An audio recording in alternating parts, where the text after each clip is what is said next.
What's up, guys? Welcome back to episode 133 of Psychotic and Iconic. Paul's here along with my co-host Nick Theories and Philly Phil. Thank you to everybody that's tuned in to the live stream tonight. If you haven't done so already, please go ahead and share it. Thank you to everybody that likes, follows, and subscribes to all of our platforms. If you need some clothes, we got tanks, hoodies, long sleeves, and t-shirts. Send us a message to get you one. You will not look as good as us in it, but you can try. That's how I'm starting the night. All right. I like it. I like the energy, man. Our first pod of 2023, baby. Our first pod. Real fast, shout out to Greasy Hustle from PA who's logged in tonight. We hope we give you some good entertainment tonight because I'm sure me and Theories will we'll go at it. We're gonna be talking greasy on this podcast, that's for sure. Talking greasy. And we hustle. Before we start tonight, I just want to say shout out, love, thoughts, and prayers to Damar Hamlin and the entire Buffalo Bills. We didn't do our show on Tuesday because we didn't want to be tone deaf and come in here and talk sports and laugh and giggle when a tragedy like that happened. I know for me personally, that was one of the scariest things I've ever watched on TV. And I'm not really good with those situations. I'm uncomfortable talking about them, but I felt like tonight it would be the right thing to do before we started to have some fun and go back to talking about sports. So Damar Hamlin got positive updates today, which I was very happy to hear. And hopefully, that nothing like that happens again. Couldn't agree more. I felt a little weird potting on Tuesday due to circumstances that happened 24 hours prior to that. And we decided to cancel the show because of that reason. We were happy to do so because I felt like we didn't want to come off insensitive or anything, but I share the same thoughts and prayers to Damar, his family, the Buffalo Bills organization. Shout out to the medical staff of the Buffalo Bills. They are the real heroes, man. Like, that was amazing. They saved his life. They saved his life. There's a lot of positive reports coming out from Damar, and it's great to hear. And I just, prayers to that man and his family, and we wish him well, and hopefully he comes home soon. Absolutely. Greasy Hustle said he is a huge Bills fan. I like Josh Allen. Josh Allen's my guy. Josh Allen he's him. All right. So here's the thing. I don't want to go too crazy in here. I am a Josh Allen truth teller. Jesus Christ. I let people know what the media and Bills fans will not say about Josh Allen. But no, I don't want to do that tonight and bag on him or anybody in there. So I will be rooting for them for the rest of the year because I want to see them prosper, and I want to see them do it for Damar Hamlin. I agree. I genuinely feel that. Unless they meet the Eagles in the Super Bowl, then we'll have a little bit of a different conversation because I'm an Eagles fan first. But for the rest of the year, I'm going to refrain from bagging on the Bills. Yeah, I agree with that. And, everything you just said is spot on. I also want to add that Josh Allen spoke about T. Higgins and told, everybody to take it easy on him. It's not his fault. He made a football play. For Josh Allen to speak out and Damar's family to speak out on T. Higgins, that meant a lot. Wait, what did Josh Allen say? I didn't see that. There was a big clip on it earlier today in his press conference. Before he ended it, he said, "I have one more thing to say."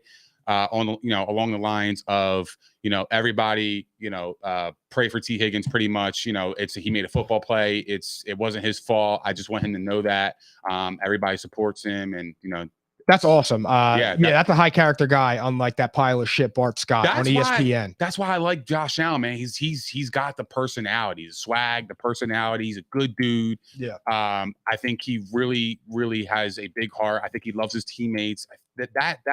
I can rally around a player like that, man. And the thing is too, dude, you see like Zach Taylor, Joe Burrow, Mixon, and everybody just coming out with the support and things like that. And it's like, you see that, and it's like, obviously it's a violent game, but at the end of the day, like, those guys do care about each other. Like, they didn't want to play. It's a fraternity. It really brotherhood, is, man. You know it really what I mean? is, man. Like, they go out there and you got to do your job, and you want to hit people and put the hurt on them. Pause. But at the end of the day, it's entertainment. And at the end of the day, though, you don't want to hurt anybody. No, I got the speech right here if you want me to play it. Yeah, play it. I did not see it. So for everybody in the audience that didn't hear this clip of Josh Allen earlier, it's being played right now. Hit it, Philly Phil.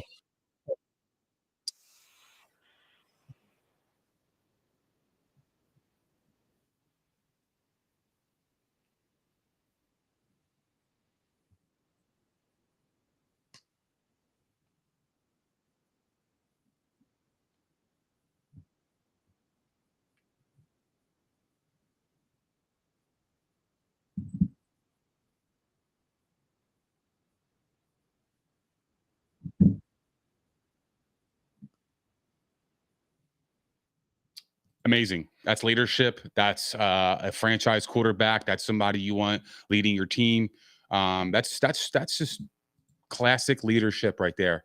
He didn't have to say that, but he did, because again, it's all about the NFL fraternity, and salute Josh Allen for that. That is amazing. And I definitely wish T. Higgins well as well. Something like that going, you don't know what he's thinking, what his emotions are, how he feels about himself. But I can tell him right now, not that he's probably going to watch this podcast, but I would say, hold your head high. It's not your fault. And, everybody's around you that supports you. They love and care about you. So if you ever feel any doubts or anything, reach out to your teammates, your team, and et cetera. And, hopefully you recover from a tragedy of this. So it's just really hard to speak on something like this, man, because I've never seen this before and nobody has. And I've played sports, man. And when you have teammates that you care about and you see them get hurt, even if they broke their arm, their foot, whatever, you still deeply care.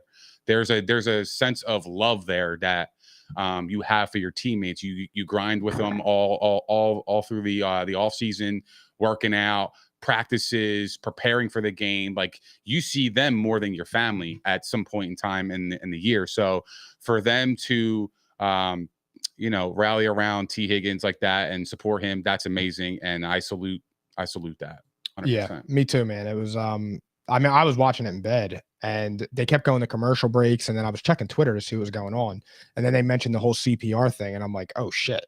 Because when he initially fell, I was like, damn, he's concussed. Yeah, but real quick, I'm actually going to play that video again because we're having that sound problem. I'm just going to play it one more time. Okay. It's only 35 seconds long. Yeah, my mama just texted me too. They didn't hear it? No, there was no sound on it. Okay.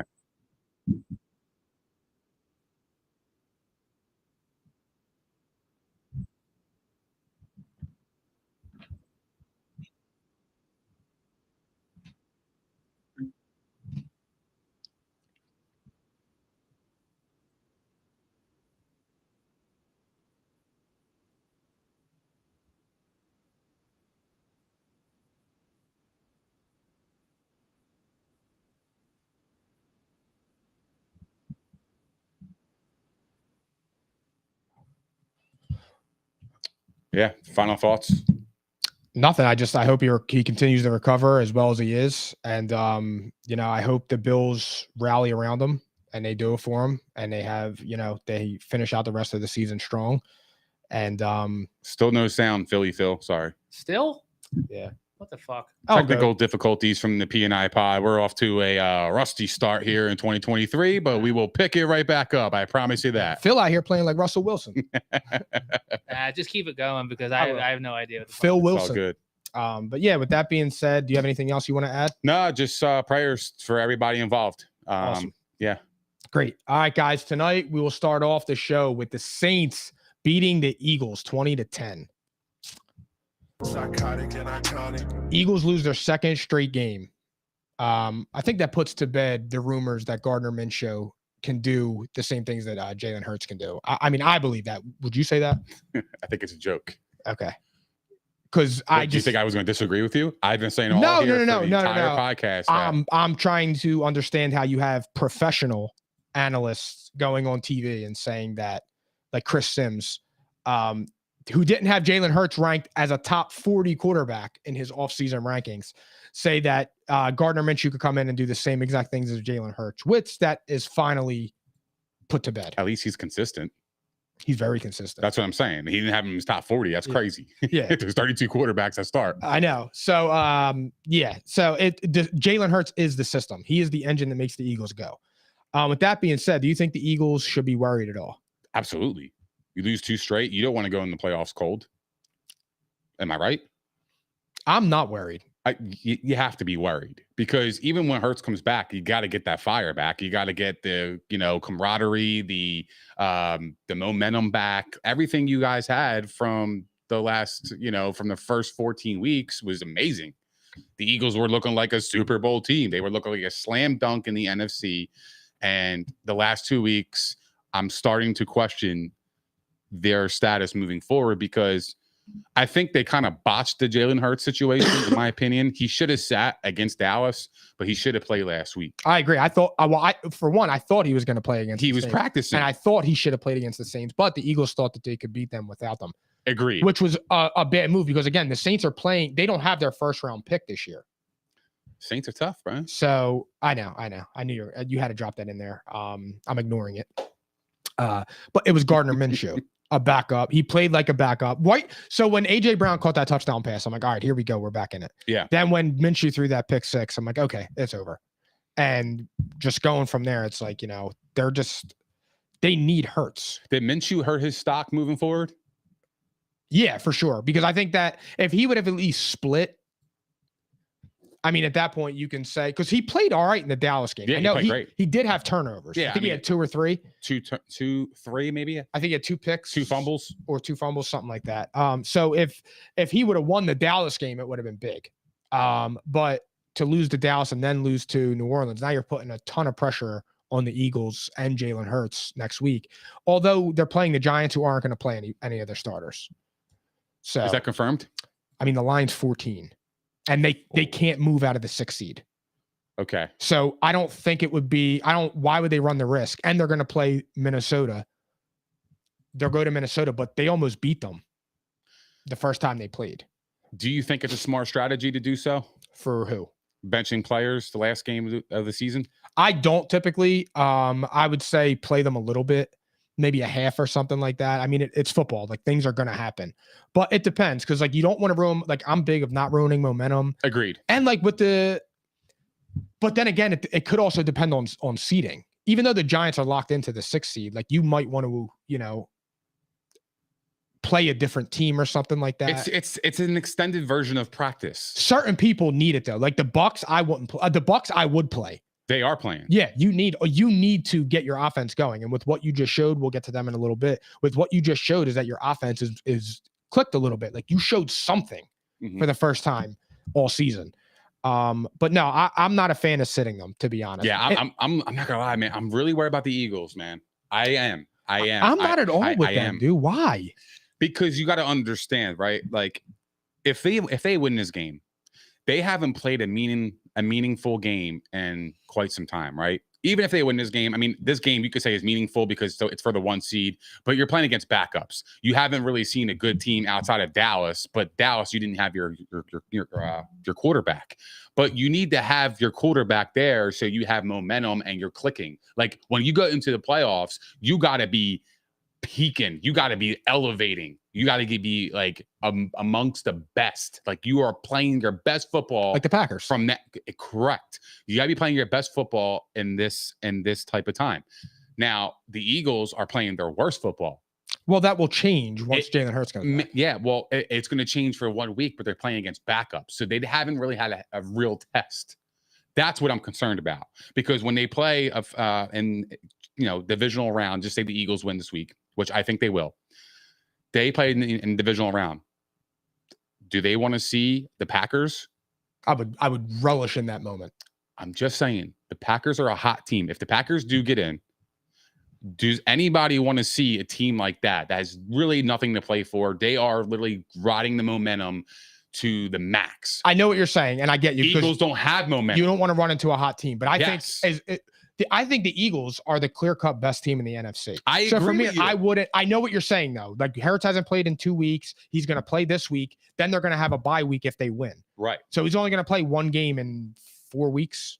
It'll be his 2nd game in 5 weeks when the divisional round comes. Correct. So, but I don't.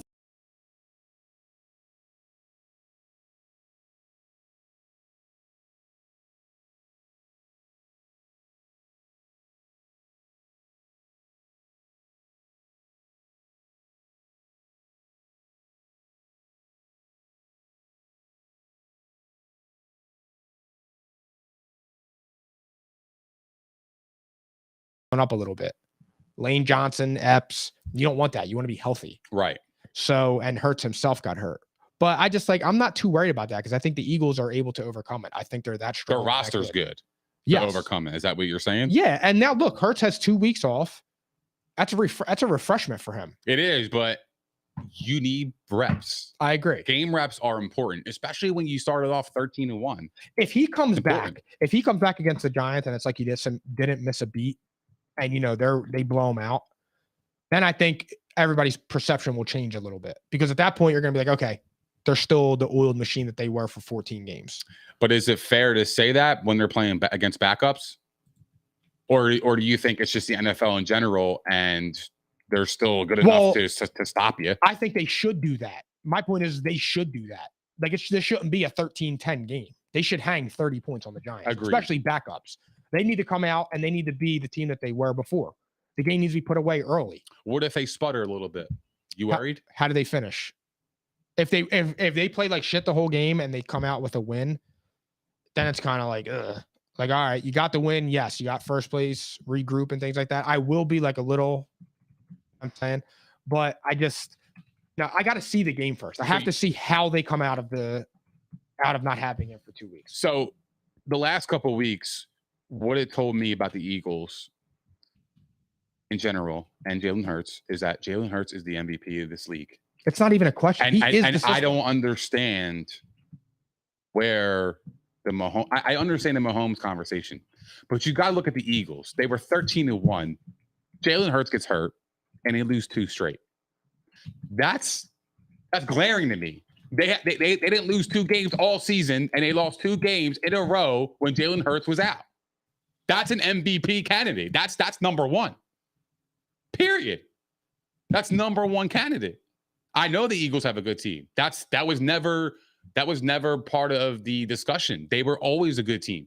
But Jalen Hurts makes them better. He makes that team a Super Bowl team. You can't just put in Gardner Minshew and expect the same result. It's not going to happen. They have different skill sets. Jalen Hurts likes to run he likes to run. Now he can pass. He has a good rapport with A.J. Brown. He's got a good rapport with Devontae Smith. All of his players, they trust him. So he is literally, it's insane how nobody's really talking about that. Nobody's talking about Jalen Hurts being the MVP. I know, because now it's like all right, the healthiest, best player is got to be the MVP, which I understand to a degree. But if he misses a couple games, why would that hinder his MVP chances when he's been balling all season every single game? Well, here's the thing: when Wentz got hurt in 17, it was game 14 against the Rams, right? And he missed the final 2 games of the season. Well, he missed the rest of the season, but the final 2 games. There were 16 games at that time. I still think Wentz should have been the MVP that year. It was he missed 2 games. It was 14 games. The reason why is because the Eagles won without him. Correct. But I'm just saying, in terms of Hurts, now he missed 2 games this year. This is a different circumstance because the Eagles lost without him. Yeah. That's my point exactly. Yeah, no, I get you're proving his value. If Minshew came in there and he won against the Saints and then he won against Dallas, or vice versa, excuse me, it would have people would have had a leg to stand on. They would have been able to say, okay, it is the whole team, like Micah Parsons said. It's that system. It's not. Jalen Hurts it's proven. Jalen Hurts is that system.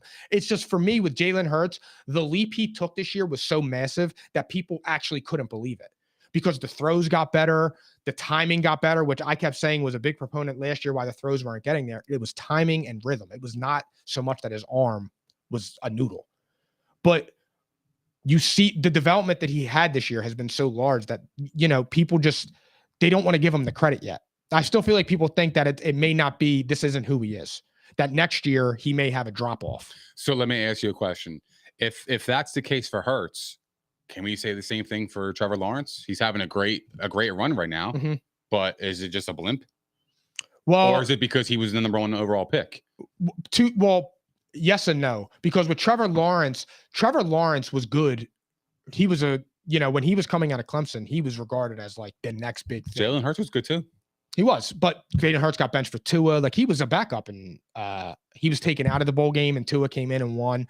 So there were some things with Hurts. Then Hurts got taken in the second round. With Trevor, it was he was a surefire thing. And then when Urban Meyer came in, it ruined everything because he looked so bad. I mean, you and I were saying, what's the first word that comes to mind? And I was saying overrated, because I'm where is the guy that everybody was obsessed with? I don't see it.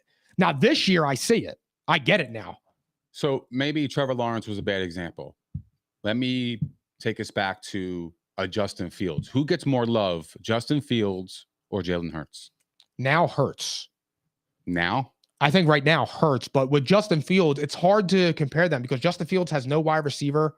I mean, Justin Jefferson has more receiving yards than the entire Chicago Bears wide receivers. Is that an indictment on the quarterback? No, it's an indictment on a poor offensive line and ownership. Because Darnell Mooney had 1,000 yards last year. He did. So what happened to that? I don't know. That's what I'm saying. Who was the quarterback last year? Who was our quarterback? Foles and somebody else. Yeah, they have Foles and some bum. Was it a bum? It had to be. They weren't good. Yeah, who was their Bears quarterback of 2021? Does anybody know in the audience? Yeah, I don't know it off the top of my head. That's a good question. Wasn't it Dalton? Oh yeah, Andy Dalton. QB1. Yeah. It was Andy Dalton. That's right. I remember that now. Yeah. So, okay, right? Now, if you think Fields is a decent player, he should be able to get his wide receivers to football. That's how I see it. So is it an indictment on the quarterback? I mean, we like to blame the wide receivers, like to blame the team, but the quarterback he throws the football. Yes, but Cole Kmet is pretty good. In saying that, though, I pointed this out before. Every quarterback that was on that level where you didn't know, once they got that star wide receiver, they blossomed. So that he needs somebody. That's what I was talking about when people were going crazy about Chase Claypool. I'm like, you gave up a 2nd-round pick for Chase Claypool?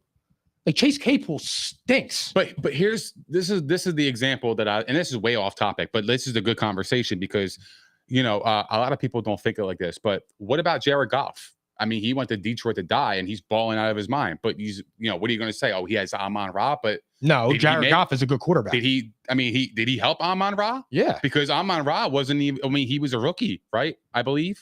Yeah, yeah. So my thing is, it's like, okay, so their offensive line is full of studs, though. Their offensive line's outstanding. Okay, but the quarterback's getting them the football. He is. I know. So, I mean, he's a top 10 quarterback this year. I understand the Bears have a terrible offensive line. I get it. But Fields' specialty is the running. I think Fields gets a little bit more love because he's a little bit more flashy than Jalen Hurts. He'll break it off for 50 yards and go crazy. And so I feel like he might get a little bit more love. I think he gets a little bit more leniency than Jalen Hurts.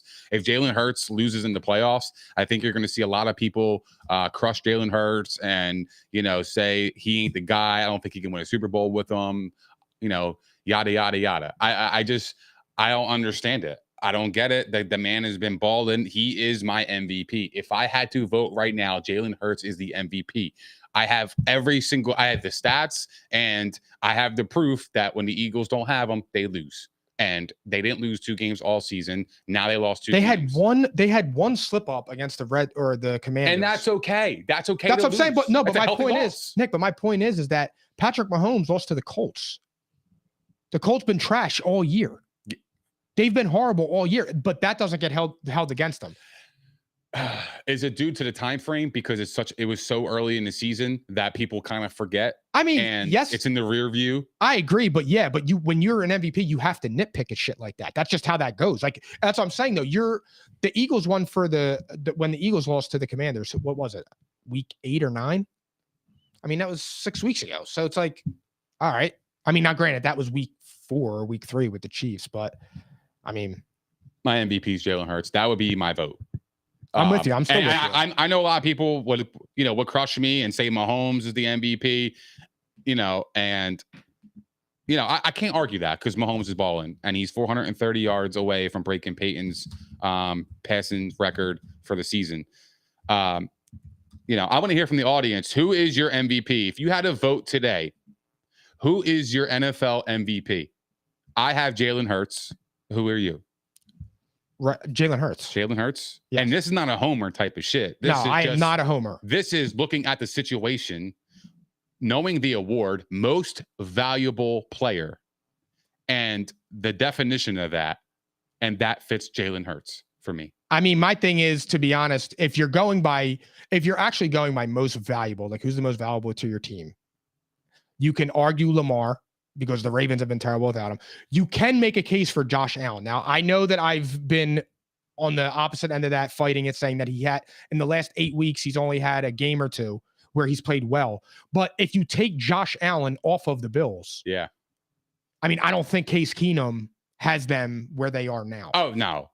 Even with Josh Allen, even with my issues with Josh Allen and the boneheaded mistakes that he makes, I'm just simply saying that they're so Josh Allen centric. Like the Bills move as Josh Allen moves, and that's okay. But I'm saying, you know what I mean? But he hasn't had the best of year. He hasn't, according to the stats. He was pretty piss poor in the middle of the season. He was. He had a 6-game stretch where he was playing below average. Call it what it was. Yeah. It was below average. And I love Josh Allen. Yeah. This is me. Josh he had 2 Allen touchdowns, guy. 2 interceptions, and 175 yards. Like, you're too good to put up stat lines like that. And you have a good enough team to where you should be throwing 300 a game. So let's go through the comments. Greasy Hustle, Josh Allen, shoot him up. Welcome back. Man, that was a great episode with Shoot 'em Up last time. Hurts for MVP. Allen. Let's see. Matthew Ross says Hurts. Goffar Hurts. Dave, Jalen Hurts. Wow, a lot of Hurts love here. Oh. Goffar say you could say Burrow. Okay. I can't disagree with that. All right. Okay. So it seems like Jalen Hurts and Josh Allen. No Mahomes talk, huh? That's interesting. Yeah. Well, I think the thing is with Mahomes too is if you got a Buffalo fan, Allen and Mahomes I are got that you, rival. but there's other I'm people. not saying Greasy's like that, but Drew Oldradi Jr. says Justin Jefferson. I mean, the guy case. No, because Justin Jefferson got completely shut down by Jair Alexander last game. That hurts him. Here's one thing with Justin Jefferson. While I think that you can make a case, here's the problem. Last year, Cooper Kupp was better statistically than Justin Jefferson in nearly every category. And he didn't win. So if Cooper Kupp as a Triple Crown winner didn't win MVP, how do you justify giving it to Justin Jefferson? So that would be my argument against Justin Jefferson, even though I think that Justin Jefferson has been outstanding this year. And like you said, he got shut down in 2 games. He got shut down by Darius Slay, and he got shut down last week by Jair Alexander. Agreed. So again, when you nitpick for MVP, those things matter. And that comes with the territory of being in the MVP discussion. Yeah, but guys are allowed to have bad games. They are. Michael Jordan has had a bad game. That's why LeBron James has had a bad game. Goat. Tom Brady has had a bad game and he still have won the MVP. Yeah. Like, just because people have bad games doesn't make they're not the MVP. But based on today's world, it seems like Justin Jefferson won't fit the MVP mold because of that. Because the voters are looking for that. They're looking for somebody who is peaking at the right moment. Everybody has their eyes on them. They're performing week in and week out. And Justin Jefferson failed to do so last week. And right after Jair Alexander said it was a fluke. That's what hurts him. Because he proved his point to a degree. Mm-hmm. It was a fluke. I mean, look, to say that, then you hold him to 1 catch for what was it, 5 yards? He's got it like the standoff. Or 15 yards? Bro, it's 15 yards. He had 1 catch, 5 targets, and 15 yards. That's what it was. That's why I got the 5. Shut down after he had two touchdowns. And then he gritty in front of him. And then he grit on 3rd down. Yeah. He gritted on 3rd down, knowing that there's another play, and you know you're going to shut his ass down from not getting a 1st down, that you grittied on right after 2nd down. That's crazy, fam. I like the energy, though. I love that. But that just shows you the Packers team is clicking, man. They're having fun, and it's great to see, man. We're going to talk about them shortly. To get back on track after our nice 10-minute off topic, do you think the Eagles win this week and capture the NFC's top seed? I'm saying absolutely. They handle them. They rest up and get ready for the divisional round. Yes, absolutely. I don't even know the Giants back. You know who that is? Is it probably Kerry Collins or something? Tyrod Taylor? It is Tyrod Taylor. Yeah. Tyrod. Who knows? He has some wheels to him. He can move. But the 14-point spread, I think, is a little too much. What's wild to me? Hold on, real fast. I'm just thinking of this. Who are their backup? Their wide receivers. Their starting wide receivers are backups. So who are their backup wide receivers? Kenny Galladay. I want to. If I die, and God forbid, but if I die, I want to come back as Kenny Galladay because that man stole money. He got that huge contract from the Giants, and I think he caught like 3 passes. Man, that's a good. compare. Who would I be? I would be Chase Daniel. Chase Daniel, Sam Bradford, Yeah. Stanton. They put the ski mask on and got the bag, I bro, know. and didn't do shit. They have no grass stains on their jerseys, nothing. They haven't washed the jersey They haven't. all year. No, hell no. Their socks are clean. Their cleats are clean. Everything about them is clean, and they're making bank. Don't even got And to they've shower. been doing it in their entire career. I would love to be Chase Daniel. Absolutely. That works. That works. All right, guys, moving on to our next one. The Buccaneers beat the Panthers to win the NFC South. Psychotic and iconic. Your Buccaneers did it. Tom comes back like the Undertaker. Oh, you starting now, huh? Yo, watch out, dog. Hear that? I knew it was He's coming. back, Your voice baby. cracking and shit. That's Yeah, crazy. Yeah, he is back, bro. He said, "Let's go." Yeah, he is back, bro. Wait, my voice cracked? Yeah, I hell didn't even notice. You were all giddy. I was. Wow. What can you say about this performance? I be say look out to the NFC. And I feel bad for whoever comes in the Buccaneers tracks unless they got to come to Philly. Look, a 45-year-old quarterback playing 16 NFL games. And the 16th game, he has 76% completion percentage, 432 yards, and 3 fucking touchdowns against a up-and-coming Panthers team, you could say, a rebuilding franchise, but they were playing extremely well at the moment. Their defense is pretty good. They ranked amongst the top in the league in defense. Their defense is pretty stout. And they've been balling, man. I mean, Sam Darnold has been lights out since he took over that job, and he had the Panthers, gaining some momentum towards the playoff push. So for the Bucs to respond like this is exactly what we were waiting for. We were waiting for the Tom Brady deep to Evans. I always said it on this podcast for the entire fucking year. Throw it deep to Mike Evans. Utilize your guys. Tom Brady was successful. The Bucs won the Super Bowl because what they did was they pushed the ball down the field. They threw it deep. They did the play action plays. They opened up the middle of the field. You saw that against the Carolina Panthers. And all this smoke about Brady and Evans losing connection, we could put that to bed.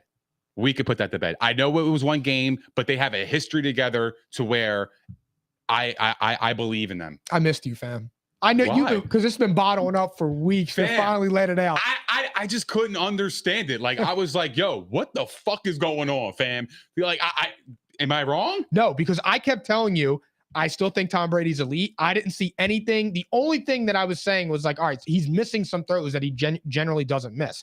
But by the same token, when you look at it, it's like he has no time to throw the ball. And the offensive scheme is horrible. They're getting healthier, too. They are. The offensive line is getting back. Jensen's coming back. I think they said maybe the first game of the playoffs, which to me, I don't like because you made it there without him.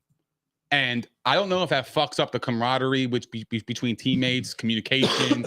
You haven't been there all year. So a lot of things do change. So I don't know how that really positively impacts them. I know leadership it will. It will help them. He's a vet though. He's a vet. I get it. But when you don't play the entire season and you have players around you, you have communications. You know what I mean? Yeah. Like you have to know the signals, who's coming where, the check down, the mic. You got to know all this, all that stuff. There's a lot more than just blocking the man in front of you because a lot of teams like to throw stunt defenses at you and shit like that, where they had a defensive end coming in to the center. The defensive tackle comes and wraps around the edge. Like those communications matter, and especially when you have a 45-year-old quarterback, you got to protect them at all costs. So Ryan Jensen, to me, I don't know if it actually positively impacts him right now. So I'm not really like excited about it, but if he plays this week and they can get some kind of rhythm, then I'll be excited because then he would be a big factor in the playoffs moving forward. Yeah, I feel the same exact way. And I kept saying it with Brady, man. Like it was just going to take that one moment, that one game. They were down 14-0, right?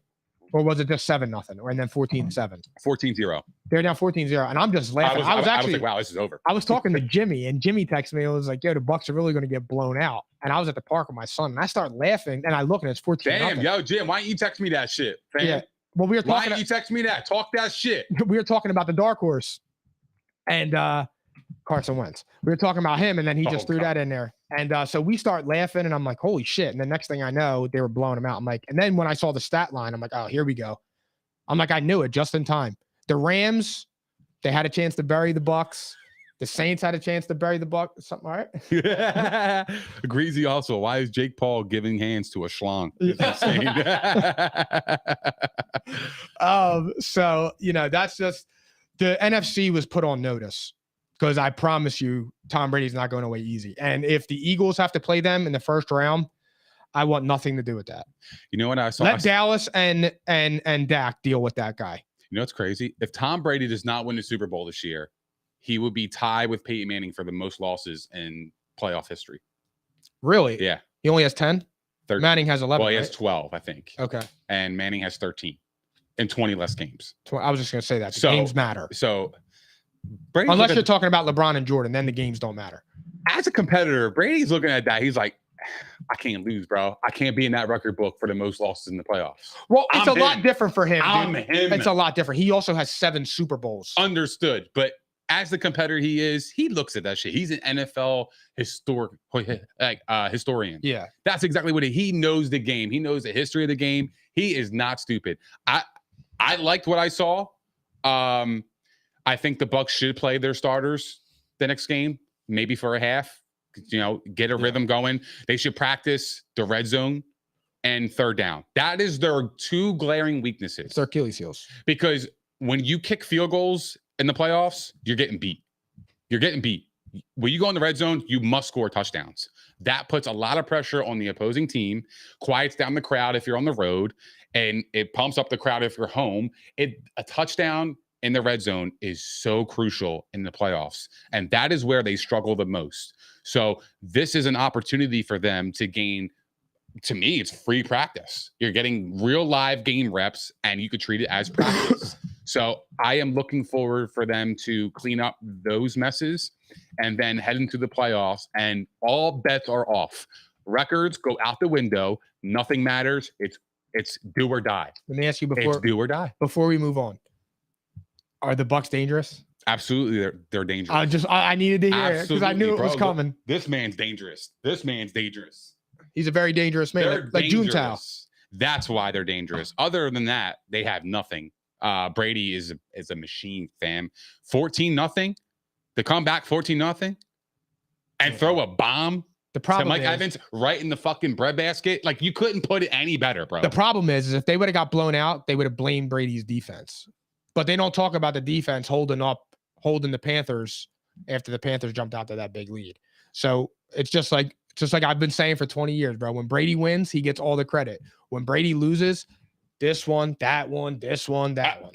Mike, he threw for 430 fucking yards. I didn't say he didn't. He's 45 years old, bro. What do Age you want to doesn't do? matter. He's still in the league. I understand it, but 45 is a different, people are looking at Tom Brady to say, oh, that's Tom Brady. Yeah. Bro, he's 45 years Yeah. fucking old. That's Yes. insane. That is unprecedented shit, bro. I understand That's that. historical. I understand. All I'm saying is when we lose, we can talk Tom.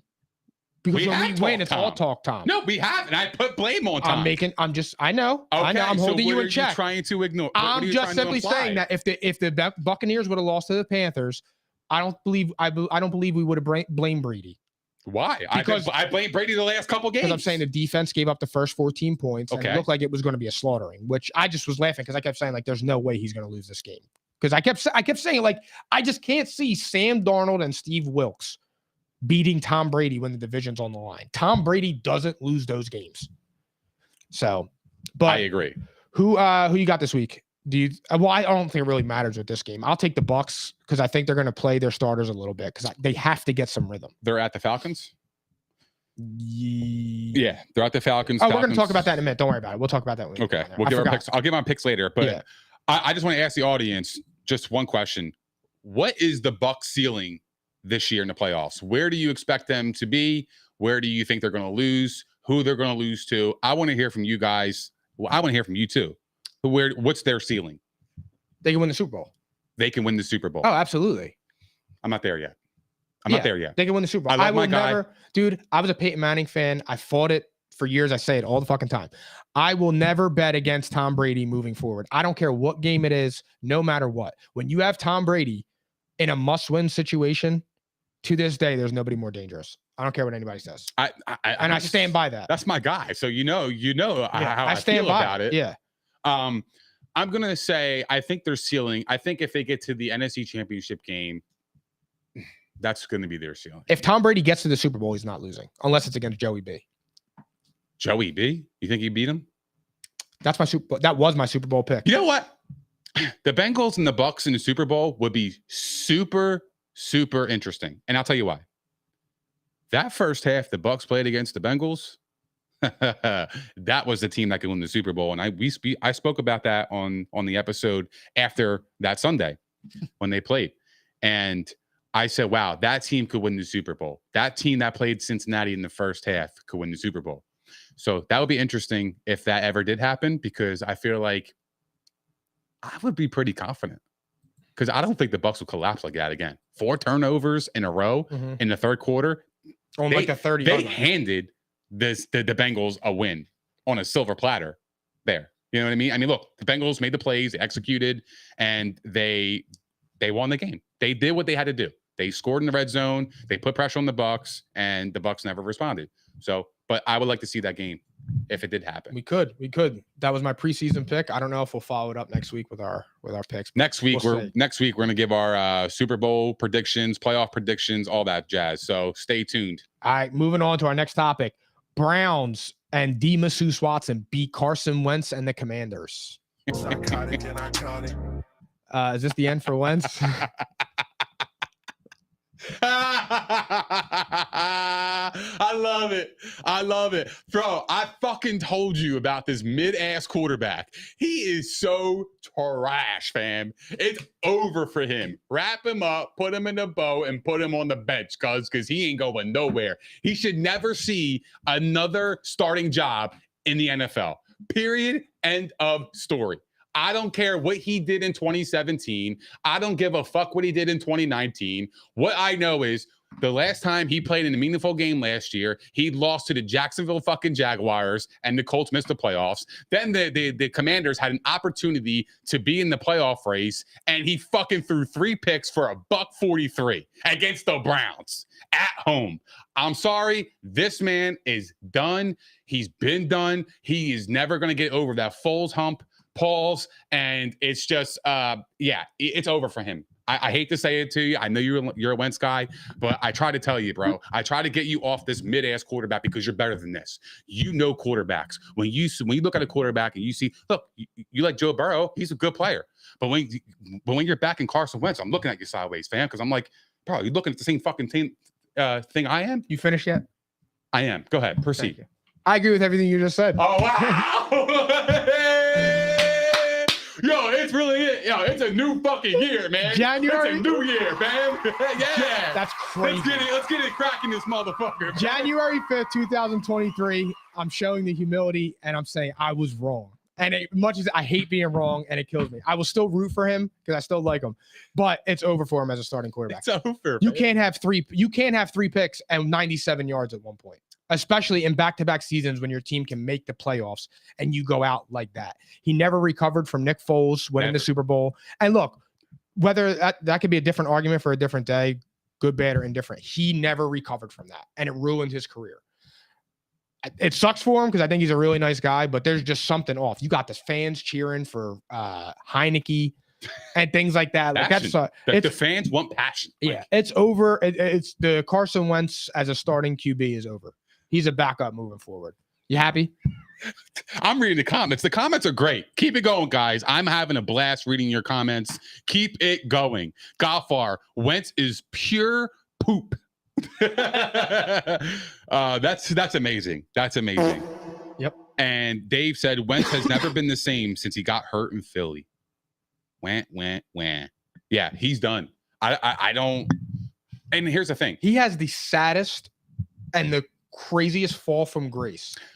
I mean, you went from being a league MVP and rated the best quarterback, the best player in the NFL amongst your peers, to 4 years later, like being on 2 different teams, 3 including the Eagles, and looking like you don't know how to play football when the game matters. There's nothing to defend anymore. Yeah, you can't. You really can't. There's nothing I can't grasp at a straw and run with it right now with him. There's nothing I can say. Like when we laugh about Baker and shit, like I can still pull at straws to make my compelling case. I can't do that anymore with Carson Wentz. Mm-hmm. So for now with Carson Wentz, for me, I root for him. I hope that he does well, and I hope he gets a backup job. But with his reputation, I don't know if somebody will bring him in as a backup. I genuinely don't know about that. Yeah, and I agree with you because now it's like, all right, if your starting quarterback struggles, you're almost forced to start Carson Wentz because you're like, all right, well, maybe he can relive some magic from 2017, or maybe he still has a little 2019 in him. Carson Wentz, oh my God, dude, he ain't coming back, bro.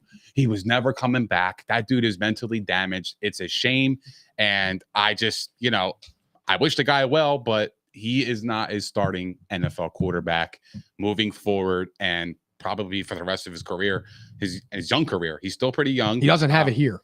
Yeah.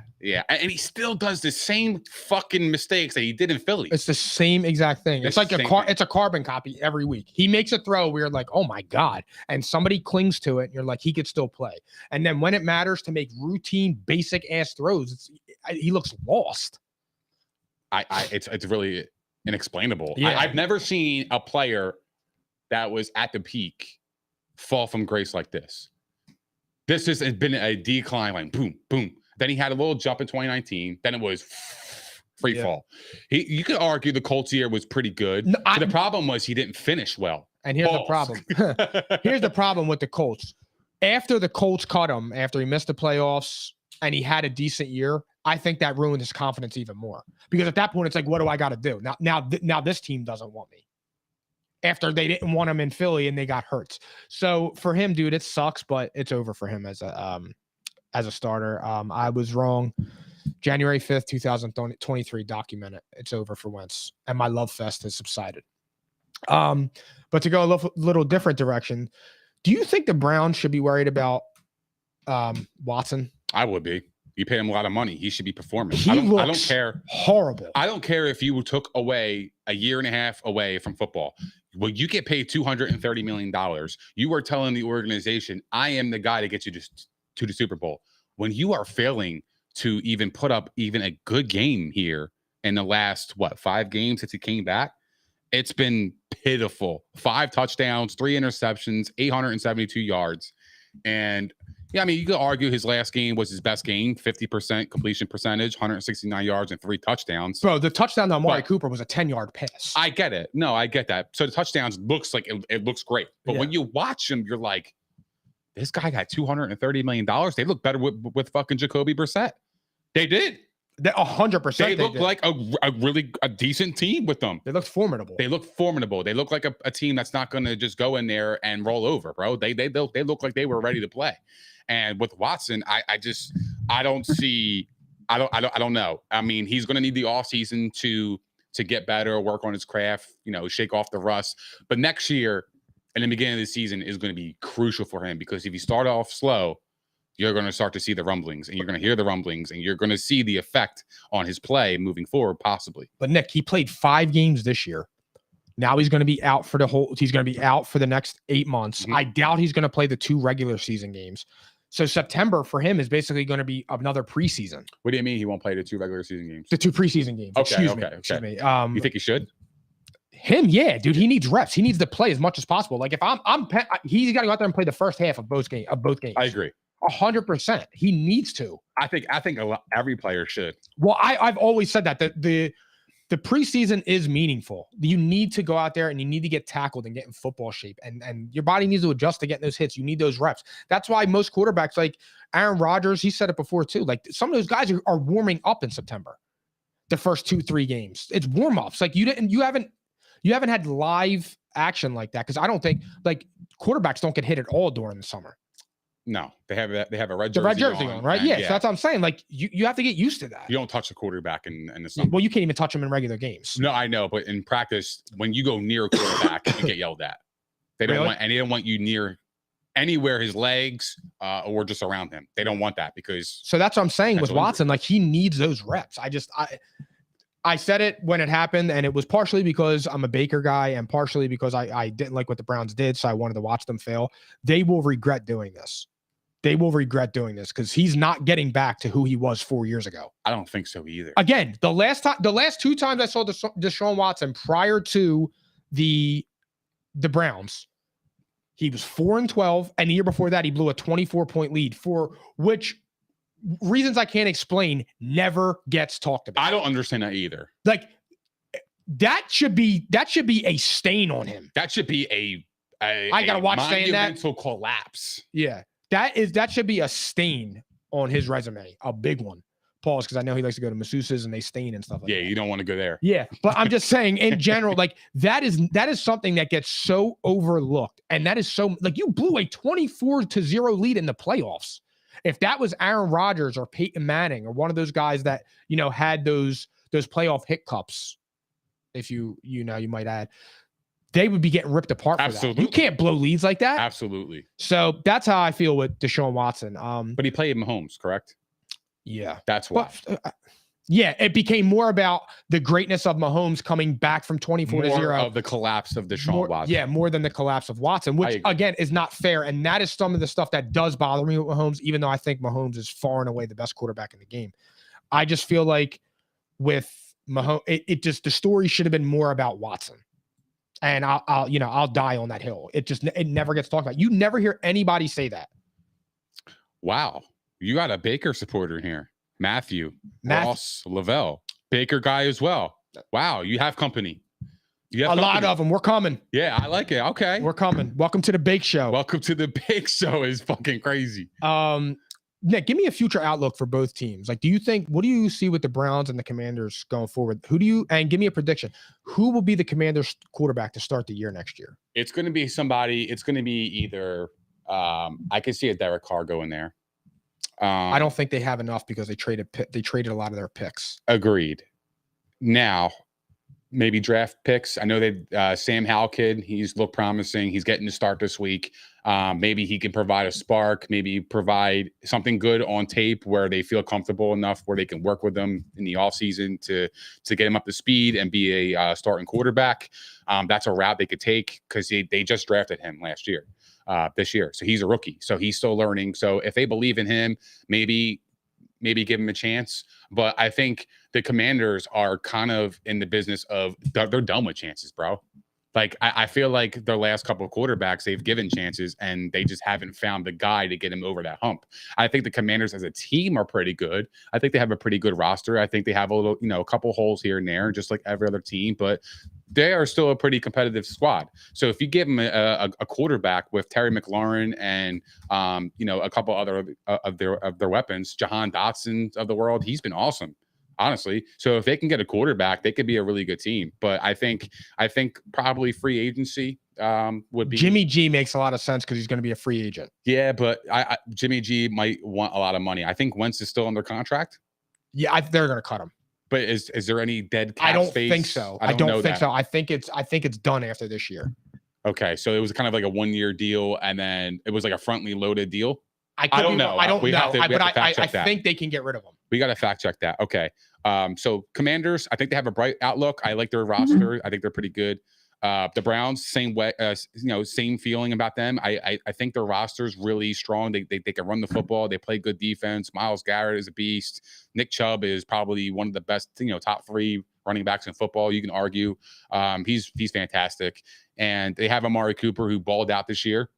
He did. Amari Cooper did his thing. He did. You know who could use Amari Cooper? Cowboys. Absolutely. Yeah. But you know what? For him to go to the Browns and ball out like that, I salute him, for real. And with Jacoby Brissett and whatever's left of Deshaun Watson. Correct. So he's done his part. But, I think the Browns are a wide receiver and a couple pieces away from being really good. It really depends on the quarterback. I was never really a Deshaun Watson kind of guy. I know he played pretty well in Houston. He was pretty good. He was regarded as a top 5 quarterback at the time. And but his playoff success just never really panned out over there. I know it was the Texans, but still. But I just Deshaun Watson, who knows? Like I don't know. I mean, who knows? Based on what I've seen this year, is this what you're getting moving forward? Is it a system that he's just not grabbing on, or is they're not utilizing his strengths? No, I just think Do it's they a know lack his of strengths? I think it's a no, I don't even think it's that, dude. I just think it's a lack of playing. Like he hasn't played in 2 years. Yeah, but to command $230 million. Well, that was reputation based. And that's why you haven't seen a contract like that again. Teams are not going to do that, bro. That like people thought they were going to start a trend with that. They're not doing that. The Browns just panicked because they never had a quarterback. I disagree with that. They had a quarterback. I disagree with that though. Well, I think a team will definitely do something like that again, because if Lamar Jackson fucked around and left the Ravens, somebody's going to give him the unknown money. They're going to give him the bag. It's unknown. You don't know how Lamar's. You think fully guaranteed like Watson though? 250 million, 30 fully guaranteed. From the last report that I've read, and this was a long time ago with Lamar, he wanted a Deshaun Watson deal, and you saw what happened. He got hurt. No. I'm saying like they were like no. Yeah, well, they rejected that, but now I think the Ravens are starting to like scratch their head a little, like, oh fuck, man, we need Lamar Jackson out here. But yeah, I like the trajectory for the Browns and the Commanders. I think it's just quarterback for them. That's really they're missing links right now. Yeah. Even though the Browns have a quarterback per se, but the Commanders need a quarterback. If they can get a quarterback, they'll be okay. What's your outlook? They need a quarterback. They're a quarterback away from being a solid team. I mean, they were pretty solid this year with Taylor Heineke. Yeah, in the running for the wild cards. But I think Jimmy G would be perfect because he's an adult. He would stabilize them. And I think Jimmy G's good. I don't think he's anything special, but Jimmy G's a good quarterback, and he would be fine with Scary Terry, Jahan Dotson, and Curtis Samuel. So Curtis Samuel had a good year. He's a top 30 receiver in fantasy. I worry about Jimmy G being a system quarterback. I do. I mean, he up until Brock Purdy, he was the system in San Francisco. I know, but but the system was tailored around him. They do all those gadget plays. They throw the ball short, immediate routes, but they have burners on that team where they could take us 60 yards. So I wonder if he's a system quarterback. I don't know how well he would do with the Commanders, to be honest with you. I'm going to be real with that. And I like Jimmy G. I think he's a good quarterback. He just might be a system. Well, here's the thing. Sam, that's okay. That's not a knock on anybody, bro. Taylor Heineke and Carson Wentz drug that team to 7 wins. You mean to tell me that Jimmy G isn't better than either of them? I mean, think of it like that. No, I agree, but the system might tailor Heineke more than Garoppolo due to his strengths. I doubt it, man. I don't know. I don't know. It's interesting. That's where I think is a perfect landing spot for Jimmy G, in my opinion. I think it works. Is that where you think he's going? If I had to bet right now, I would say that I think Jimmy G ends up in Washington. Okay. I think he's a Commander. Interesting. All right, guys, moving on. Packers demolish the Vikings. I tried to tell him, man. You try to tell me shit. I tried to tell Pauls, bro. Go ahead. Why? What do you mean why? I want to hear the psychotic. I picked the Packers to win this game, Nick. Yeah, no, you did. I was talking about the one team that could beat the Vikings in the playoffs would have been the Packers. And it's absolutely facts. Why? Bro, they waxed them. It happens, dude. I know it happens, but every time the Vikings play a good team, they get their fucking ass beat. Nick, they played 15 games. So you mean to tell me 11 of them were trash? You want to go down the schedule? Go ahead, because here's the thing. Unless you blow the Vikings out, they beat you. That's not true. They're 11-0 in one-score games. That's what good teams do. They're 11-0 in one-score games, and then they got beat by the Lions. I think like 34-23 or something like that. That was for Greasy. Oh, it's like 34-23 or something like that. So they lost that one outside of one score. So the Vikings, unless you blow them out, they're beating you. Okay. Go ahead. Let's do this. The Colts game, it was luck. Here we go. Luck. Why can't you just go down the thing? 33-0, and you win that game is luck. Then they played the Giants, barely beat the Giants. I'm not a big Giant believer. There's nothing appealing about them. I know they're in the playoffs, but they just got hot in the beginning of the season, and then they start at the beginning. Start at the beginning. Run through them.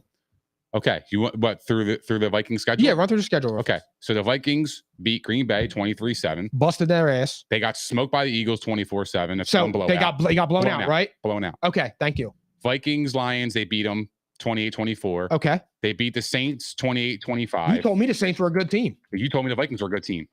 I have proof. Okay, so the proof is they beat a bad team by 3. Okay, I got you. Okay. Okay, and then the Vikings and the Bears, they won 29-22. Okay. They beat the Dolphins 24-16. Dolphins. Okay, whatever. That's a good win. It's a quality win. I'm not gonna hold against them. Okay. They beat the Cardinals 34-26. Okay. They beat the Commanders 20-17. Okay. They beat the Bills 33-30. That's Who? that's a good win. Okay. That's a good win, but it was fluky. Extremely fluky, but that is. I mean, the guy fumbled at the half-yard line and they scored a touchdown. I can't help it. Okay, I got it. Hear me out. They get smoked by the fucking Cowboys 40-3.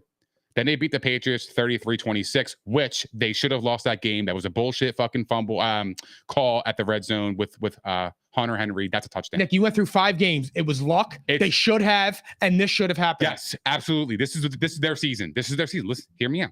Vikings and Jets 27-22. They beat them. Then they they lose the Lions 34-23. Okay, the Lions. Good team. Okay. Yeah, they're good. They're solid. Then they came back against the Colts. See, they were down 33. They came back. They won 39-36. Then they beat the Giants next week, 27-24. They're a good team. Then they got blown out by the Packers, 41-17. Okay. Where in this schedule that you see the Vikings being that team? I need to know. Because when they played the Packers week 1, the Packers weren't the Packers. They're young. They're young. Aaron Rodgers didn't have any camaraderie with his wide receivers. Now he's starting to pick up steam. Okay. So where is the impression that you get that the Vikings are good? I don't understand. Anybody out there think the Vikings are a legit Super Bowl team? I don't think so. I want to hear from the audience. You got a critic in the chat. Good. He said, "Shut up. Did you actually watch the game?" I did watch the games. The Vikings are not that good. The Vikings are not good. I wouldn't say. Kirk, hold on. I wouldn't go that far. Hold on. Cheek said Kirk is goated because Vikings got to lead the league in comebacks. I'm sorry. Kirk is goated. What the fuck are you looking at, bro? They got blown out 41-17. But Nick, That's not goated. Nick, you can get blown. It happens. So again, they've played 15 games, right? Okay. Or however many, 16 games or however many it is. I'm sorry, 16 games. They've blown out opponents. I mean, they've gotten blown out on their 4 losses. And in the other games, they've won by 1 score. Hey, Cheeks, after the Vikings lose in the first round, come back to this podcast. I'll blow your cheeks out. I'm going to save this clip because they're going to win the first round. I can't wait. Me neither. This team is fraudulent. They have fraudulent written all over them. Why? How? All over. I'm telling you, bro. You're the only They person are in the not world. They're not impressive. Nick, you got to be the only person in the world that will sit there and say that an 11-win team is phony and an 8-win team is the shit. They came back from 30 points. That's completely luck, bro. An NFL team blowing a 33-point lead at halftime is fucking luck. So to answer your question, when Tom Brady came back I said that.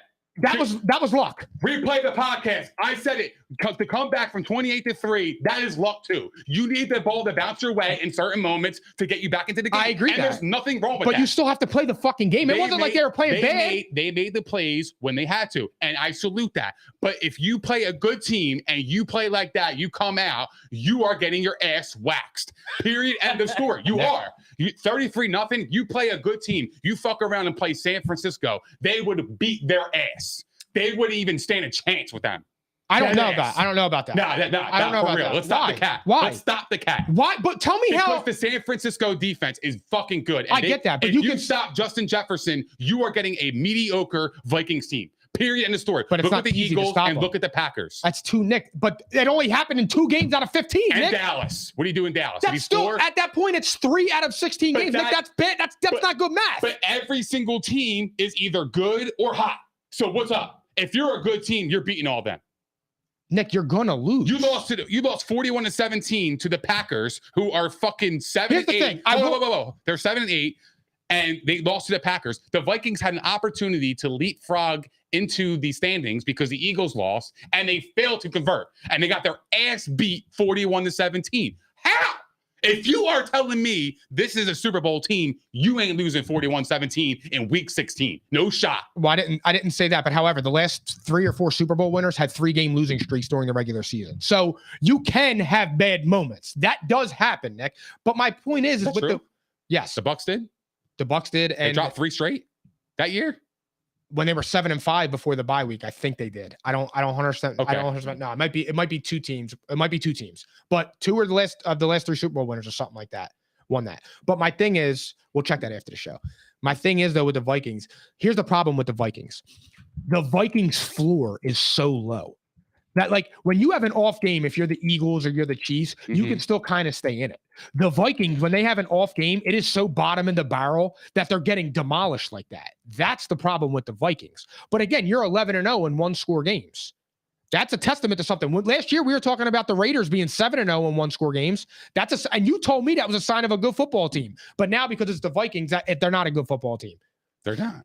I need consistent energy on this podcast moving forward. I always give you consistent energy. I'm very consistent. I'm always consistent. You know that, and I know that. One thing I will say, let me ask you a question. You asked me, you obviously didn't listen to what the fuck I said last week because I said the 28-3 was lucky. That is a luck thing. You need luck. Yes and no. So you didn't listen to what I said. So you need to start listening to what I said. We talk a lot of shit, Nick. I can't remember everything word for word. Bro, I'm giving you some game, and I'm giving it to you for free.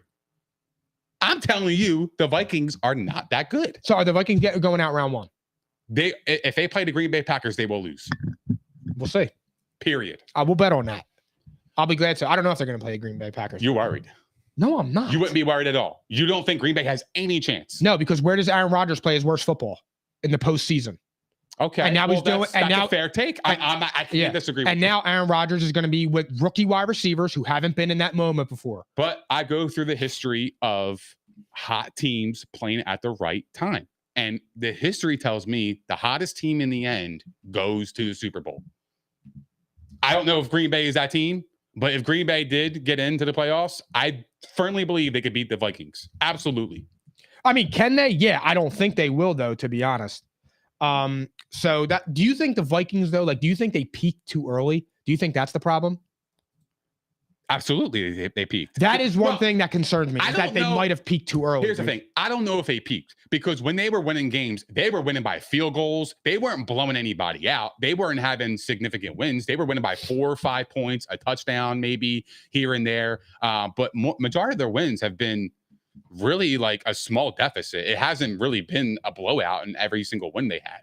None of them, actually. I don't think were any blowouts. Who? The Vikings. They won 11 1-score games, and their 12th win was by 11 against the Lions. Look, and that's due to coaching. That's good coaching. That is a good team.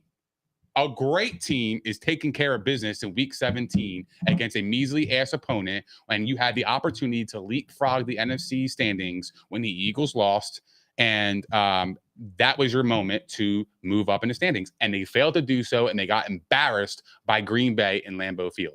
And Justin Jefferson he was a ghost. And I believe he'll bounce back from it. If he's any type of man and wide receiver 1, he will bounce back from that if they do it. But you got to understand, the formula is there for the Vikings. You shut down Justin Jefferson, they have nothing. You have Dalvin Cook. Yeah, that's great. He kind of been okay, yeah, and that's true. But he played great in that comeback against the Colts. He did. Okay, yeah, that's fine. But if I'm looking at the whole thing, I'm sorry, bro, but you take away J. Jeff, they ain't shit, man. They can't move the football.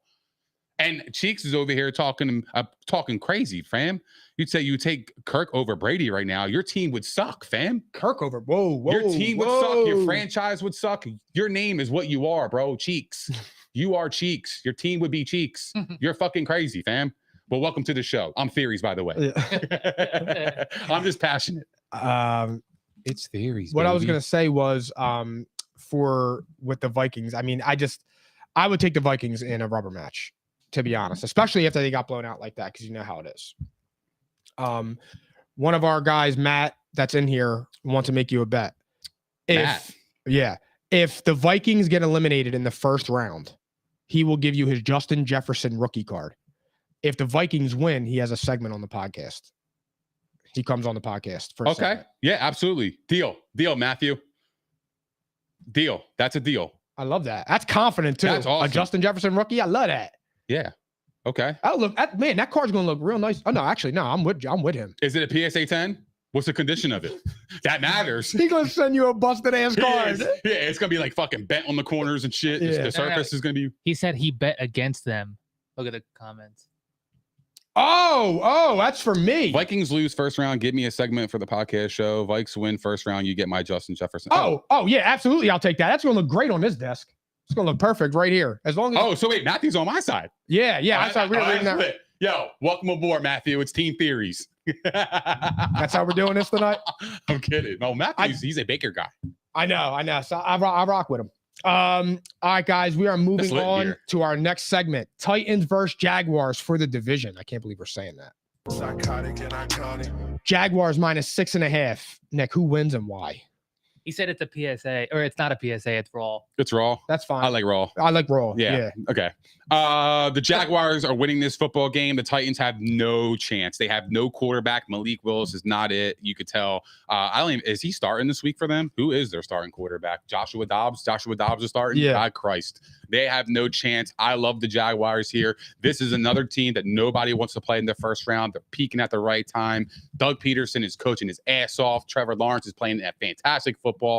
And you know who else is playing really good football? Travis Etienne. He's looking like one of the greatest, looking like one of the greats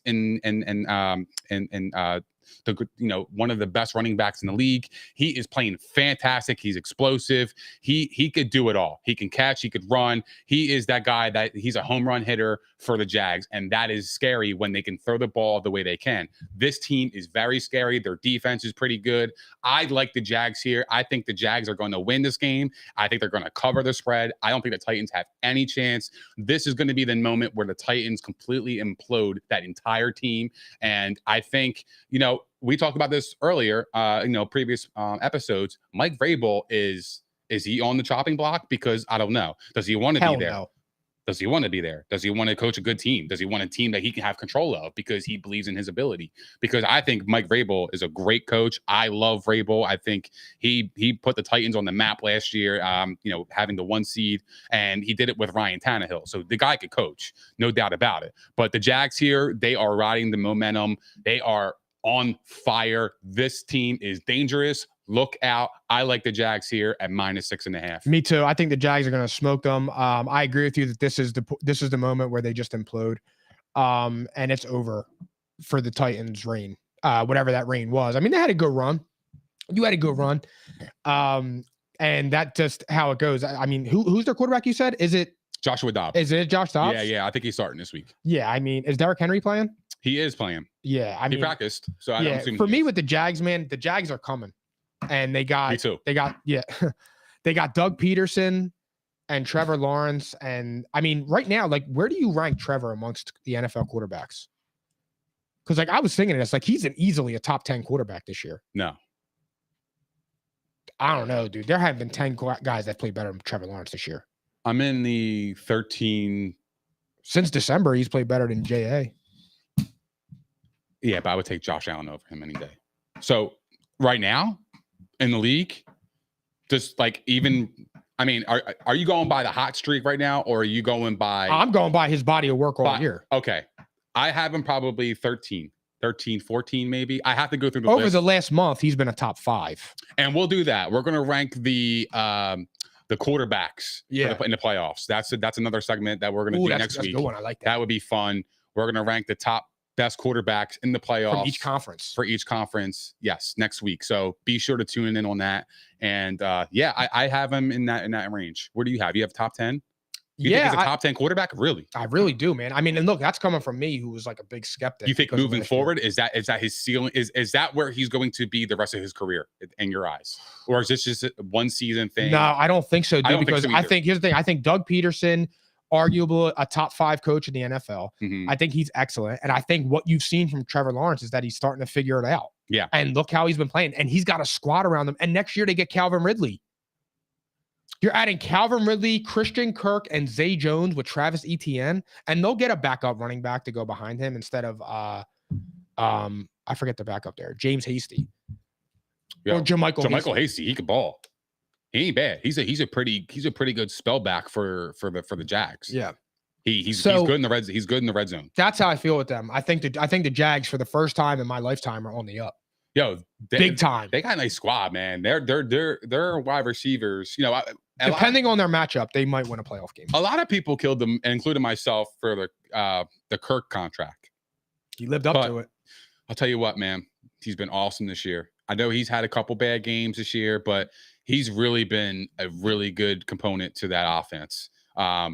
The Jags, man, they're and Cheeks is right. Evan Ingram been good also. I fucking said that, man. I said it when we were talking about fantasy. He has. He's picked it up the last, I would say, 4 weeks. He's been awesome. He's been a tight end 1 in fantasy, and he has been Trevor Lawrence's probably favorite target the last 4 weeks. And if they get him going and they open up the field, this team's offense is sky's the limit because they have the running back, they have the wide receivers, they have the quarterback, the offensive line, they have the pieces, they got the head coach. Dougie P knows exactly what he's doing on offense.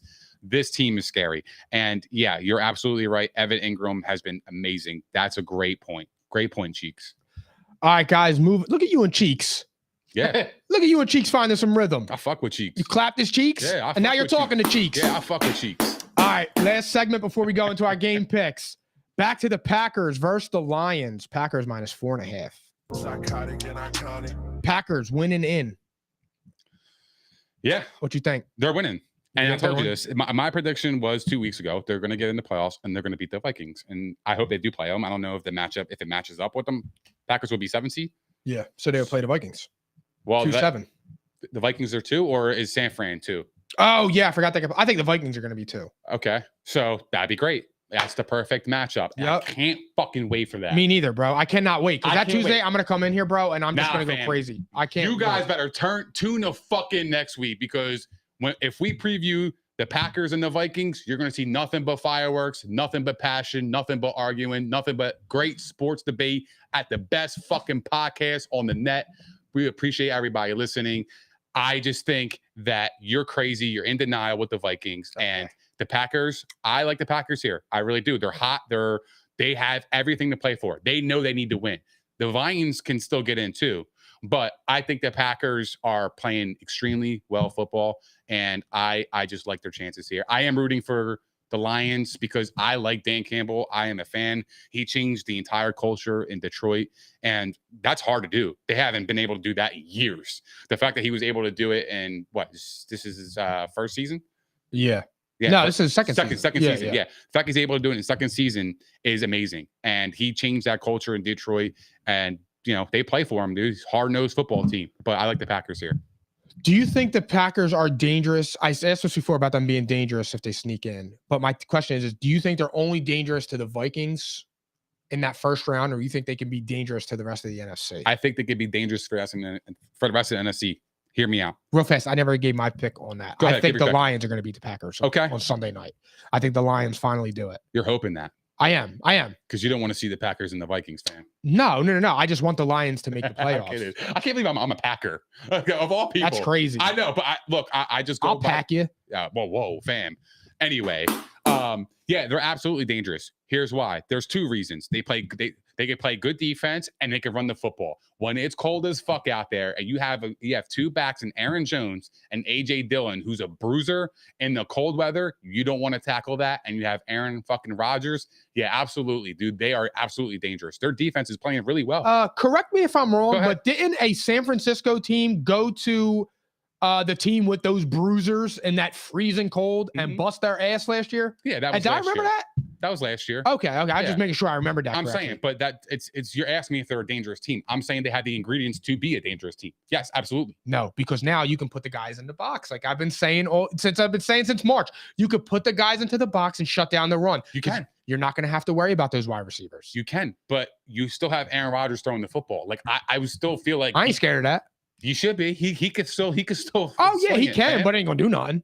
He didn't sling it last year in the playoffs. He didn't sling it the year before that in the playoffs. Okay, I get it. You're talking about history. You're talking about past. I get it. I understand Aaron Rodgers' struggles in the postseason. Everybody knows this. I get it.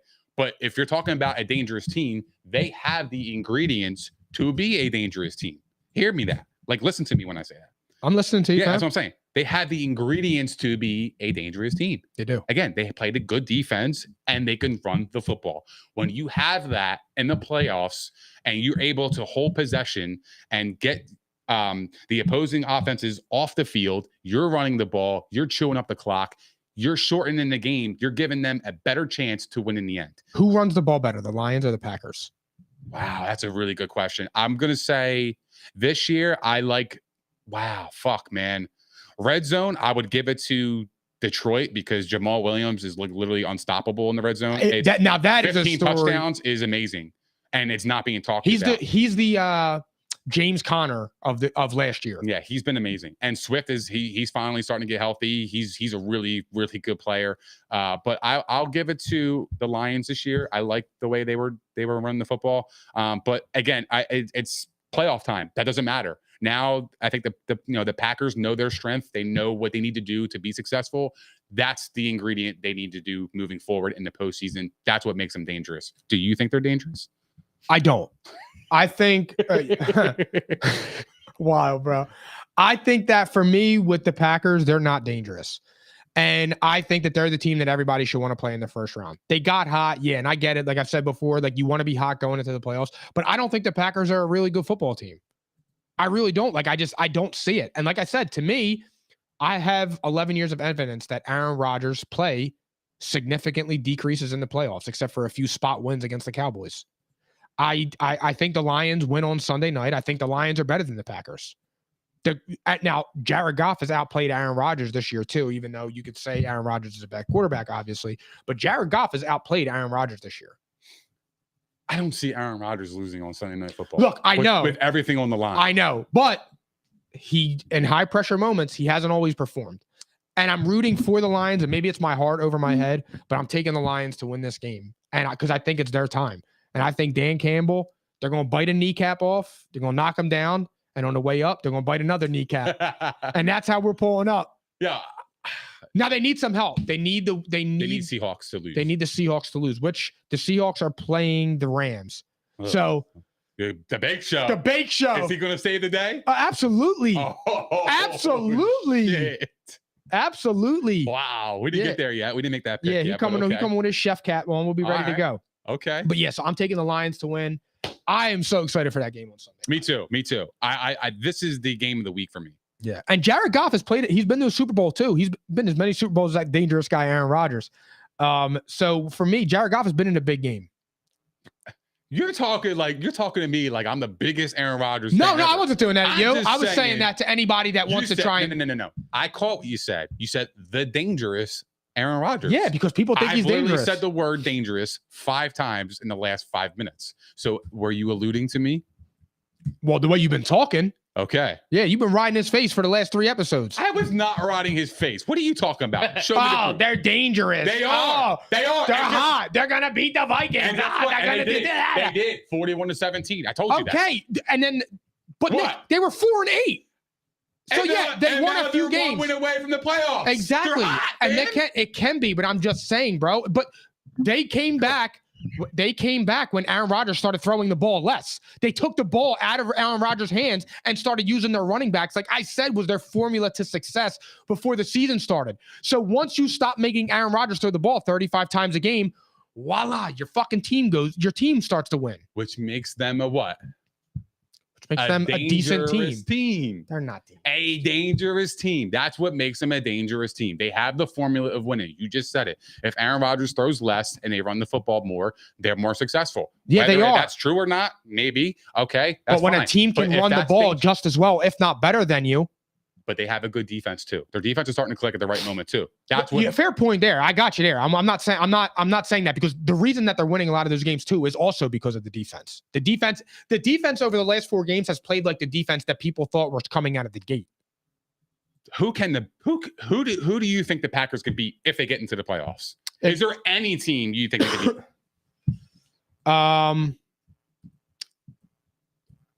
No. Maybe the 49ers. Come on, fam. Because you don't know what Brock Purdy is, dude. You don't know what Brock Purdy is. You don't think the Packers can beat the Giants? Oh, no. I thought you were saying in the first round. They're not going to play the Giants in the first round. In the NFC. You don't think they're better than any of those teams? Oh, yeah, they're better than the Giants. I don't think they're better. I think they're better than the Giants. That would be it right now. I think they're better than the Seahawks. I think the Lions are better than them. Okay, me too. I agree. And then who's next? Dallas, no, even though they have Dallas's number in the playoffs. The 49ers, I would trust them in round 1 because Brock Purdy. Matthew said Vikings. I agree with you, Matthew. I don't think they're better than the Vikings. I do. Better team. Maybe hotter than They're that. hotter than them. Better team is hard to really say. We'll see in the playoffs if they do play. Greasy Hustle. Vikings are the top of the NFC North. Congrats to them. Records don't mean anything in the playoffs, but okay. And then Cheek says, "No way, Mike. Niners been hot." I'm not saying Cheeks. I don't know. I have no idea. Unless that's like a Unless he heard me. Say yeah, Mike. maybe. My thing is with the 49ers, just to Introduce clarify. yourself. Tell him who you are. What's up? I'm Piles. I'm the realest dude on here. Oh shit. I knew that was That's getting crazy, man. That's low. Hold on. My thing is with the the Packers and the Niners. The Niners, I'm held back by Brock Purdy. I don't know if he can do it in the playoffs. It's a different stage. And he could get starstruck if he's playing against Aaron Rodgers. I'm going to disagree with you on that because what I saw from Brock Purdy last game was encouraging for me moving forward for the Niners. For them to come back and battle with the Raiders, I know for what it's worth, it's the Raiders. Jared Stidham played really well in that football game. I call it he stid him. He's stid ass. He's ass. He's not that good. He looked better than Derek Carr. Okay, it was one game. It's a blimp. Okay. It's one game, bro. Okay. He played well. I'm not gonna say he did play well. He played well. But Brock Purdy coming back and having that dogfight made me feel like, okay, he's equipped for that kind of game. It doesn't have to be just a close game where he can just manage the game. He can literally score points. 37 points is pretty good. And a shootout. He was able to win a shootout. That's what's impressive about Brock Purdy. All right. Look, I'm agreeing with you there. He has played well. It's just a different, it gets taken up a notch in the playoffs. And I don't know if I trust Brock Purdy in that moment. I don't yet. We're about to find out. And plus, with the Packers, it's a little bit of revenge right there. You had the MVP last year. Were 13-4, and you got bounced in the first round by Jimmy G at home when you had home field advantage. Revenge. Revenge is on their mind. Maybe. Revenge season. But all right, guys, we're moving on to our final segment, our game picks for Sunday before we get out of here. All right. Psychotic and iconic. On Saturday, Chiefs at Raiders. Chiefs minus 9.5. I like the Chiefs to win this game. Give me the Raiders to cover. Who the fuck didn't know that? I got the Chiefs both ways. You just tell me Jared Stidham's ass, and then you pick the Raiders to cover. You some shit. Yeah. It's a division game. Buccaneers at Falcons. Falcons minus 4. This actually indicates that Brady's not playing. This indicates Brady's playing a half, and then he's coming out. Maybe. Who you got? I'm taking the Buccaneers both ways because they're playing Desmond Ridder, right? Yeah. I'm gonna take the Bucs here. I don't love the pick. I think the Falcons can win this game, but Desmond Ridder has been some shit, so I'm gonna go with the Buccaneers. All right, Patriots at Bills. Bills minus 7. Patriots win and in. This game was hard to pick, and I know the Bills are playing for Damar Hamlin 100%, but they got to be still shooken up about that. That when that's traumatizing shit. What they saw in that field. Yep. Patriots need to win. Patriots know the Bills pretty well. I'm taking the upset here. I'm going New England. I think New England wins. I'm going with the Bills. Okay. But I'm actually going to take the Bills both ways. I think they're going to come out inspired because they got the good news that they wanted, and they're going to dedicate to Damar Hamlin. I think this is a big spot for the Bills and to get them back focused and things like that. I don't think the Patriots can keep up. Okay, so if the Patriots lose this game, what do you think about Belichick? Do you think he lost his fastball? Because I think he's coaching his ass off.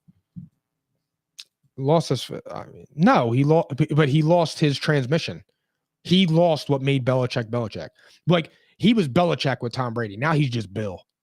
Don't do that. He just Bill. Bro, he's coaching his ass off. He reminds me of that show, Little Bill. He's coaching his ass off. The fact that he's got They're the Patriots 8-8, cuz. but he's got them on the brink of a playoff berth. That's hard to do, bro. With Mac Jones, you said Mac Jones was ass. He has been ass. And guess what? They have no offensive coordinator. The fact that they're still in the hunt and all they have to do is win and get in, that's amazing to me. He's coaching his ass off. I mean, look, you actually have a fair point there. I'll give you that. For me, like with Bill Belichick, it's Super Bowl or bust because that's all I known him for, except for the last 2 years. Sure. So that is a good point there. I could give a little bit on that, but I'm going with the Bills. Okay. Vikings at Bears. Vikings minus 7.5. Let me guess. You're taking the Bears on the points. No, I said the Vikings. I'm taking the Vikings both ways. Good for you. I'm proud of you. Yeah, they beat bad teams. I'm taking the Vikings both ways. Ravens at Bengals. Bengals -7. I like the Bengals here. I like them Smash both ways button. too. Easy money. Win right the here. division and it's a wrap. Yeah. Texans at Colts. Give me the Texans. I think the Texans win here. I'm taking the Colts both ways because right now the Texans are locked into that first spot and they want Bryce Young. Aren't they already locked in if they lose? Or the Bears are fighting with them? The Bears are fighting with them, I believe. Okay. Jets at Dolphins. Jets -1. I don't believe in that mantra. I don't believe people tank for a pick. I don't believe that. So that's why I'm right with Texans. They've been playing really good football. Jets at Dolphins. Jets are -1. Give me the Dolphins here. I'm taking the Dolphins too, but Yeah. I'm just guessing on this one. I mean, Mike White he's back to earth. Yeah. Okay. Yeah. All right. Panthers at Saints. Saints -3.5. I like the Saints here. Give me the Saints. I'm taking the Panthers. Saints both ways. Sam Darnold been balling. Yeah. That's crazy. That is to say. I'm a Saint. Oh yeah. Browns at Steelers. Steelers -2.5. Steelers need a win plus a Dolphins and Patriots loss to make the playoffs. Yo, that's fucking feasible, bro. It is very And the feasible. Steelers find a way to get into the playoffs. They got in was it 2 years ago or last year With on Big Ben. something weird? Something happened. They didn't tie. They didn't tie. It was the Raiders and the Chargers. That's right. If they tied, the Raiders and the Chargers made it, but the Raiders beat the Chargers. Yes. So the Raiders and the Steelers got in. Got in. Yeah. Holy shit. I could see a scenario where that can happen, but I had the Pats pulling off the upset and the Dolphins winning as well. I'm going to take the Steelers here against the Browns. Deshaun Watson has been some shit. Kenny Pickett is balling. I like the way he's been playing, man. I think he might be something special. But He is. I agree. I love him, dude. I said it in the preseason. He should have started the year. there's something about him, man. He's got the poise to him. Yeah, like the last drive to throw that dart in a tight window to Najee Harris to win the game. That's clutch gene right there. I like Pickett. Give me the Steelers. I'm taking the Steelers both ways too. And Mike Tomlin continues a streak of never having a season under 500. He's amazing. Excellent coaching. Chargers at Broncos. Broncos -2.5. Well, this line is telling me the Chargers aren't playing any of their players, which means Chase Daniel is their backup. Yeah. I believe. He hasn't seen the field in years, fam. So I'm going to go with the Broncos here, and I can't believe I'm saying that, but let's ride. Yeah. I'm taking the Broncos here, but I'm less high because they trash. They are trash. Cardinals at 49ers. 49ers -14. The 49ers are going to demolish them. 14? Yeah, I agree. Give me the Niners both ways. That's a big line now. Yeah, it is. I usually would take the points, but Nah, the Cardinals are terrible. yeah, Cardinals are some shit. Who's starting quarterback for them? McSorley? McSorley. I don't even know his first name. Is it McSorley or Colt McCoy? Is he still out, McCoy? Yeah, I think it's McSorley. Is it Trevor McSorley or Tracy McSorley? Trace? Yeah, he's from Penn State. Rams at Seahawks. Seahawks -6. Seahawks need the win and a Packers loss for the playoffs. You pick first. The Bake Show, baby. What the fuck are we talking about? What you mean? The Big Show. You're taking the Rams? Absolutely. Wow. Baker is back. Wow. I'm gonna go with this. I'm wearing a chef hat when I watch this game. Oh man. I'm putting on an apron and everything. Okay. I'm gonna go with the Seahawks here. This is a must win for them. You disgust me. The Rams have nothing to play for. Baker does. So, but other than that, their season's done. This is everything for Seattle. For them to trade their franchise quarterback in the offseason and to be this close to a playoff berth, this is everything to them. They are going to win this football game, and they're home. That stadium is going to be rocking. Seattle has the 12s, but they don't have 17. Oh, that's crazy. I'll give you 12. Whoa. Yeah, you heard me. I got a foot long. That's that. Cowboy. I'm moving on. Cowboys at Commanders. Cowboys -7. Wow. Give me the Cowboys here, both ways. Me too. I don't know what Sam Howell's like, but I don't trust it. Sam gonna make me howl. Yeah, because he's gonna be some shit. Oh man, that was fun, man. That was fun. A great episode, man. That was a lot of fun. That was great. Phil, hit the music for me, baby. All right, guys. Thank you to all our new viewers that tuned in tonight and participating in the comments. That concludes episode 133. We hope to see you guys on next Tuesday at 8 p.m. That was a lot of fun. You got to, for everybody who's in here for your first time, you got to see what we're about. We're the best podcast on the fucking net. Theories. And we're going to prove it episode in and episode out. So be sure to check us out. Tell a friend to tell a friend. Anyways, thank you guys for thank you guys for all your love, support, and especially the comments. If you guys haven't done so already, please don't forget to like, subscribe, and hit the notification bell on YouTube. We are also available on Spotify, Apple Podcasts, Google Podcasts, iHeart, Megaphone, Stitcher, and all that other shit. Also, follow us on all of our social platforms, as you do not want to miss our daily content on Facebook, Twitter, Instagram, and TikTok. And we will see you guys next week at P&I, baby. Psychotic and iconic.